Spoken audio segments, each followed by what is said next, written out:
Hello everybody, this is Dee and welcome back to my channel, Dee Plans and Budgets. I want to thank each and every one of you who are taking time out of your schedule this week to spend it with me. The fact that your time is so valuable is never lost on me, and I really appreciate you coming to my channel.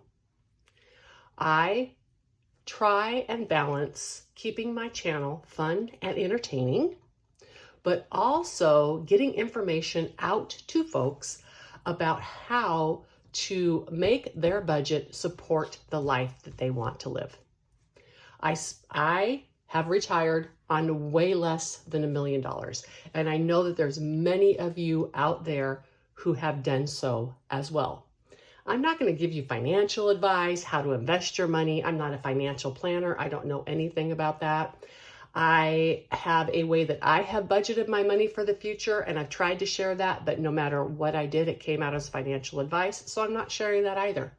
But what I hope you get from me from watching these videos is that I am consistent, I am committed, and I am mindful with my spending. And because I am doing that, I am getting to live the life that I want to live.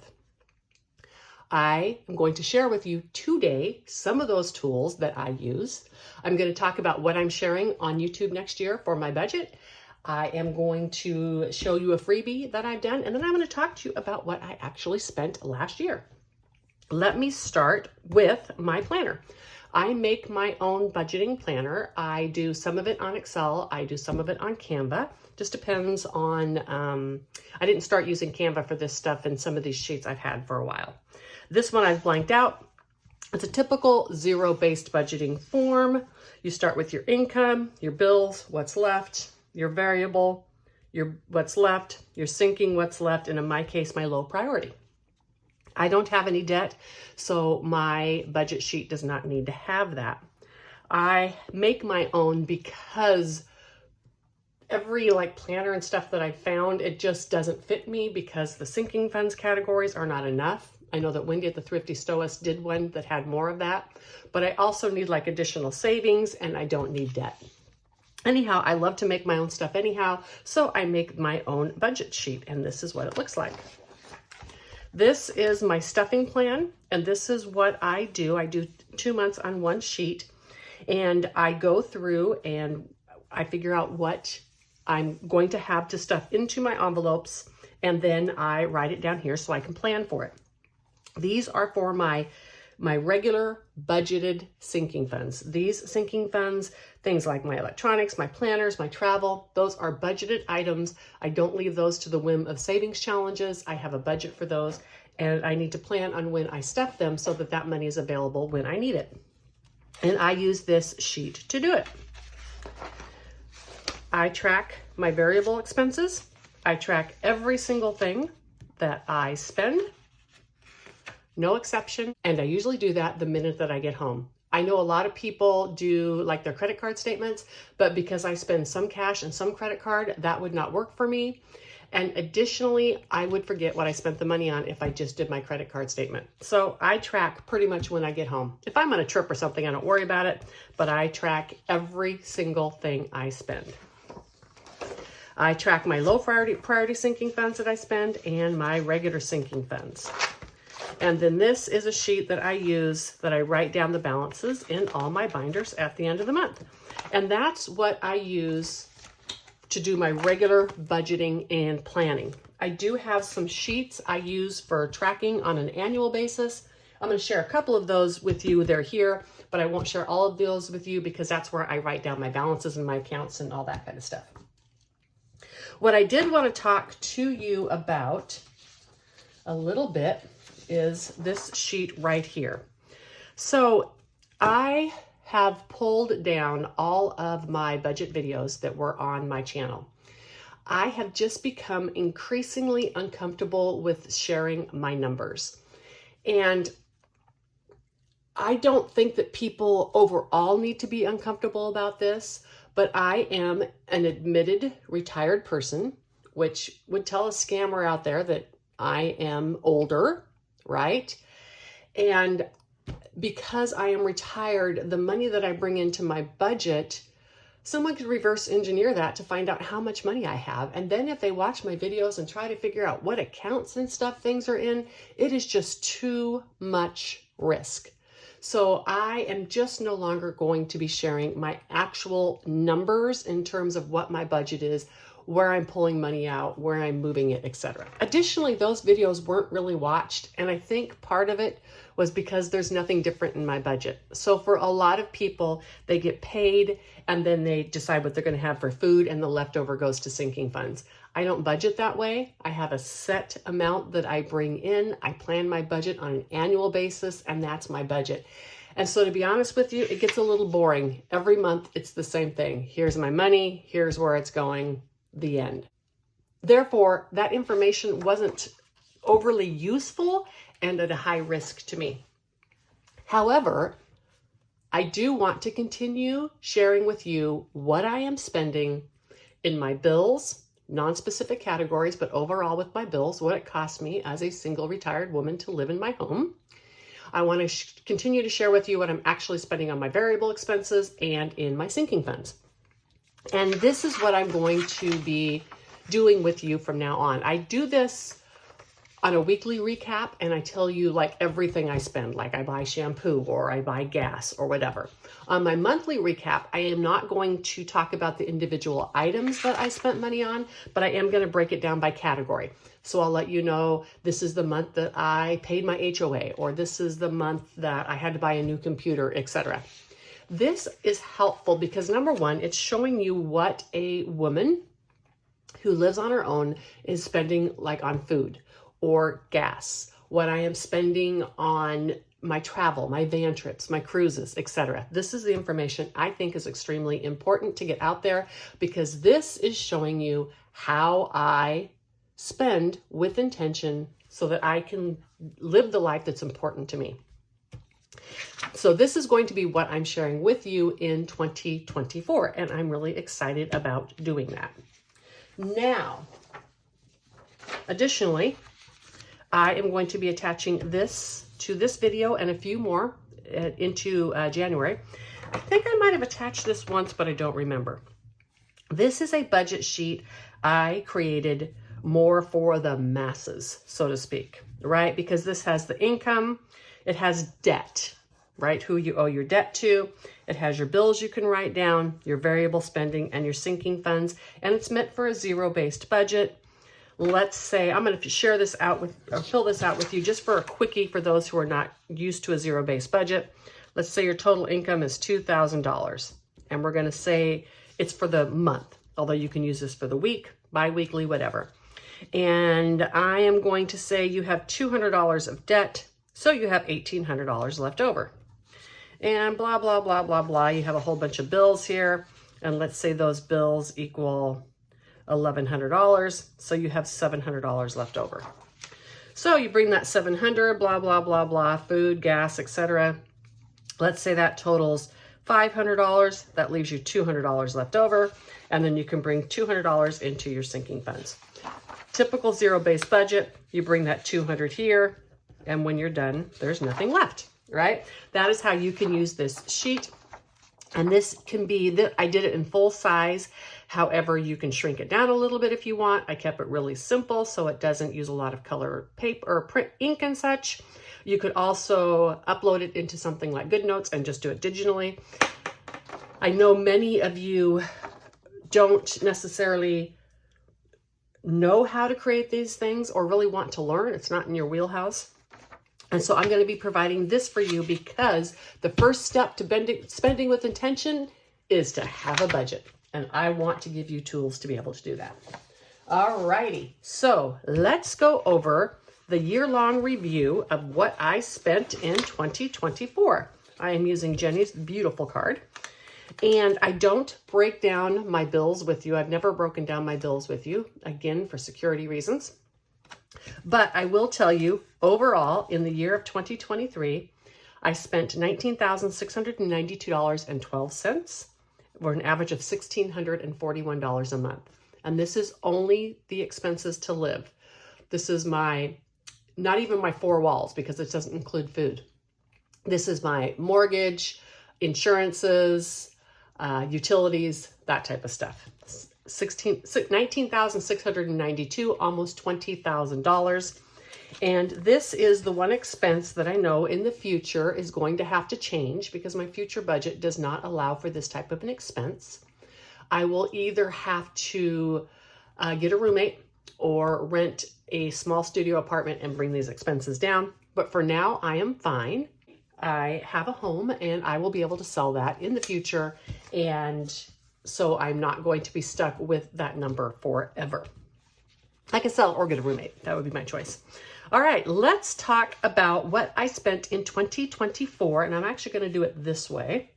And this is in my variable expenses. And let me just zoom in now instead of trying to do it later when I edit. All right. This is what I spent during the month, each month on consumables. Now, you can see I did start to separate it out in households later. I redid this sheet and separated it out. But for the first 10 months, this included food and then paper supplies, that kind of stuff. And so consumables means what I spent on things that I use up every month. Shampoo, conditioner, paper towels, toilet paper, paper plates, and food. So this is just, you can see a little breakdown of what I spent each month. Hold on, I'm gonna get a calculator. Because rather than read off every single month to you, it'll be easier to give you the average. So I spent a total of $2,625 on this, which was an average of $219 a month. But then here you can see I listed those separately. Actually, I probably need to add those together. So $2,719 was my total for a total of $226 a month. I do have more allotted for next year. I gave myself a raise. I budget higher than what I need in my variable and my sinking funds because it's my worst case scenario. It's if groceries continue to rise, if I end up with some special dietary needs, etc. I have enough to cover it. When I don't use it all, then it just goes into savings. Life is good. Okay, on eating out, I just started to track this as a separate category in September. And so I didn't spend very much. What was my total this year? I didn't even have this sheet ready to add it for me. So my total was $70. I don't eat out a lot, usually just with my social group, and that's on a separate category. It is, however, my goal to eat out more in 2024 because sometimes I just need to get out of the house.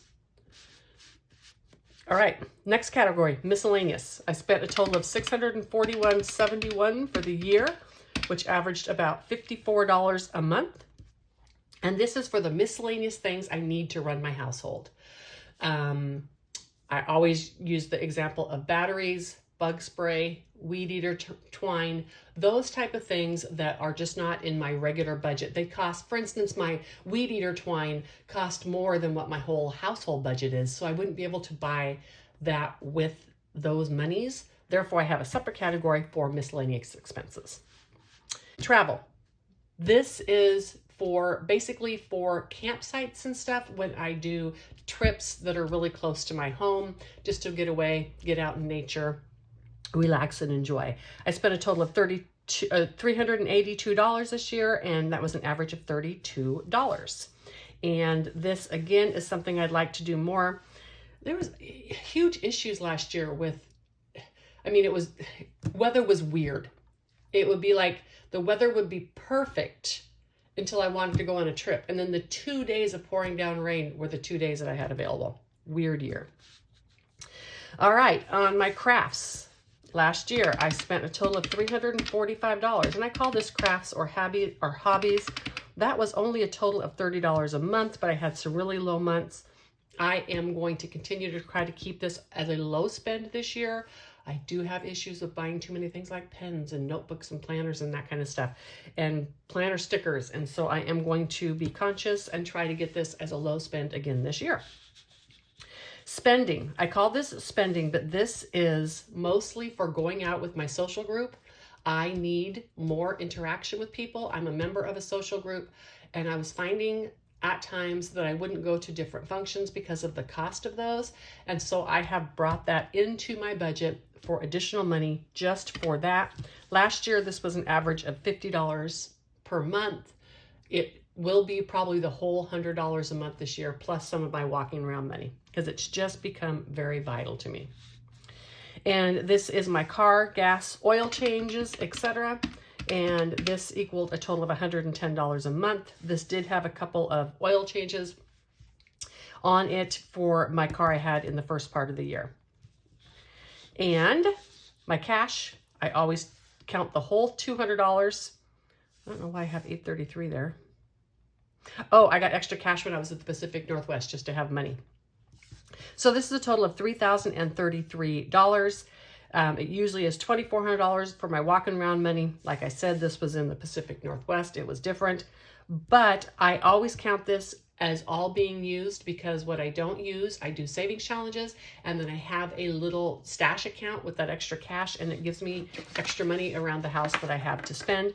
It's not usually a lot. If I have any left, it's $10 or $20, but that adds up, right? So my total in variable expenses for the year was $8,958.50, which is an average of $747 per month, was the average that I spent to basically buy food, groceries, that type of thing. All right, now, next year looks a little bit different because I've actually separated out my low priority sinking funds. But for this year, we'll just go through this. In travel, regular travel, I spent a total of $913.69. That is way less than I wanted to. I have a bunch of money left over. You'll see that later. And that was just simply opportunity. I got a chance to do a lot of cruises and such. And so there just wasn't as much opportunity to take longer trips. I spent $1,623.90 on my Pacific Northwest trip. I came out under budget. I spent $2262.95 on my cruises. I came out right on budget there, but I've already paid for all of my 2024 cruises. I may book one more, but my budget has already paid, this budget already paid all of my 2024 cruises. So I'm a year ahead, and that's awesome. I use this money for the cruise fare, port fees, tips, parking, and hotel the night before if I go. That's the only thing that this gets used for. And this is miscellaneous large, and this is kind of like my regular monthly miscellaneous, but this is for bigger things. For instance, my furnace filters cost $120 for 2 of them for the year, right? And so I need money when I need to bring things in. This would be for small plumber bills, or if I needed to like have a professional spray my yard or something like that. And last year I spent a total of $698 in this category. These are items for my van build and my camping part of my van, little gadgets that I buy, etc. In December, I rebuilt my bed, so that was pretty expensive. My total that I spent on building out my van as a camper van was $801.09. Events, I only spent $124.55. Boo-hoo. It is my goal to do more events next year. However, I did lower that category. On tech, as you can see at the beginning of the year, I did buy an iPad, and then I didn't have to replace anything else. I consider myself really fortunate. I was quite certain that my Apple Watch and my earbuds would all need replaced this year because they were, well, now they're over 4 years old, but they're still running strong. No need to replace them. On toys, which was a category I got rid of to put into my low priority sinking funds. I hadn't spent any, but on budgeting, I spent $129.91. Right? And that's for binders and savings challenges and making envelope supplies and that type of thing. And it's only savings challenges I need. When I just want to buy some, that doesn't come out of there. Planning, this is only for the planners, as the planners are actually something I need to keep my life straight. When I buy stickers and such, that comes out of craft supplies. But I spent $88 on my planners this year. I did really good. Medical, this is for glasses and dentist, $882.20. In the category of gifts, no, I didn't program this to add it all up. I've recently changed this sheet, which is why I didn't have that. I'll just do this by, let me see, 120, 130, $230, $330, $4, $5. So about $500 I spent on gifts. That's about right. On clothing, I spent about $400. That's about right. I paid my HOA $412. And I total in my low priority binder, which is something new that I started this year, I spent $3,074.89. So in all of my sinking funds, the total that I spent was $11,443.35. So if you want to get a total here, $19,692, $11,443, and $89.58. I spent a total of $40,093 this year to live, to play, and to spend my time the way that I chose to do it. That is an average of $3,341 per month. What I hope you get out of this is that for $40,000 a year, I traveled. I spent time with friends and family. I bought things that brought me joy. And I'm able to do that because I make sure when I spend money, I do it with intention.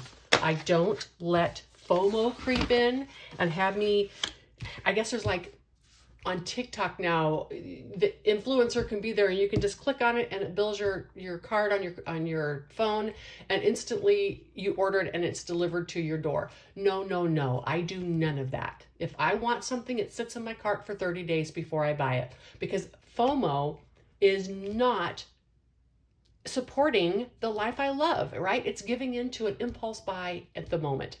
And I want to make sure when I spend money, it supports what I want to do with my time that I have left on this earth. And I accomplished that last year for $40,093.